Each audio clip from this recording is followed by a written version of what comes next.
In case you missed it, here are 3 things you need to know from this week's AEW Dynamite Spring Breakthrough. First, we had one of the best women's matches of the year to kick off the show, with Mercedes Moné and Athena squaring off in the semifinals of the Owen Hart Cup tournament.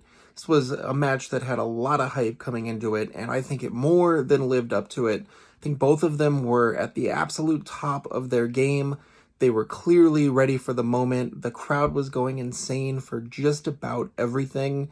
And Athena had another performance to show why she should be on AEW week after week. Second, on the men's side of the Owen Hart Cup tournament, Hangman Adam Page finished off the first round wrestling the wild card of the tournament, who turned out to be Josh Alexander, who is confirmed now as All Elite. It's a great signing for them, and even though he lost, the first thing they had him do with some real substance was take out Hangman Page after the bell, after some words with Don Callis. They didn't fully go so far as to say he's joining the Don Callis family or anything, but it's kind of risky having someone introduced to the crowd in a losing effort, but this type of follow-up angle should keep him pretty relevant and involved in one of the top stories, which is the Don Callis family, in some way while he establishes himself more with the crowd. And 3, I'm stunned to say it, but we have new AEW Trios champions, as Samoa Joe, Shibata, and Powerhouse Hobbs defeated the Death Riders in the main event.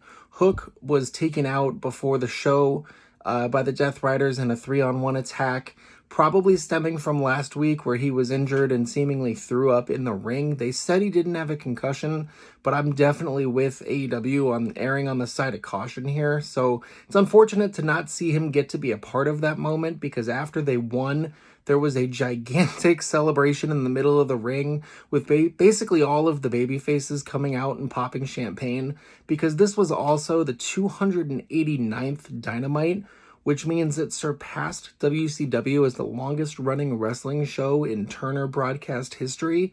And they made sure to say it 100 times.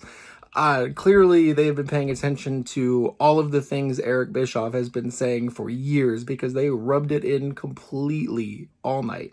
I don't do this often, but the 4th thing that you need to know is that Will Ospreay and Konosuke Takeshita tore the house down tonight in the second to last match. They were incredible. They obviously have great chemistry together, but even with the hindrance of a commercial break happening, I think there were 2 breaks throughout the match, they managed to tell an incredible story that built upon their first match last year, and this was awesome. Let me know what your favorite part of the show this week was.